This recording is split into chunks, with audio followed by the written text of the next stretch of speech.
আসসালামু আলাইকুম। ওয়ালাইকুম সালাম। আপনার নাম? বিকাশ চন্দ্র রায়। বিকাশ চন্দ্র রায়। আচ্ছা, আপনার বাসা কোথায়?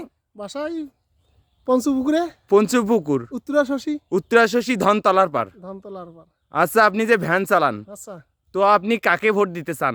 আমি দিতে চাই ধানের শীষ। কেন এক সময় কষ্ট ছিল খুব, এই জিয়া সাহেব ধানের আবারটা আনছে দেখিয়া এই তাকেই ভোটটা দেব। মানে আগত খুব কষ্ট ছিল, কচুর মুড়া আলু রুষে এইলে খাসিনো, জিয়া সাহেব ধান আনিয়া আমার এখানে সব কষ্ট দুঃখ পালে গেছে, এই জন্য ভোটটা থামা দেবো। আচ্ছা, জিয়া সাহেব যে আমাদের ধান ক্ষেত নিয়ে আসছেন বিদেশ থেকে, এই জন্য আপনার মনোমালিন্য হচ্ছে যে আপনি ধানের শীষকে ভোট দিবেন, তাই না? হ্যাঁ, তো ভালো কথা, ধানের শীষ কি এবার হবে?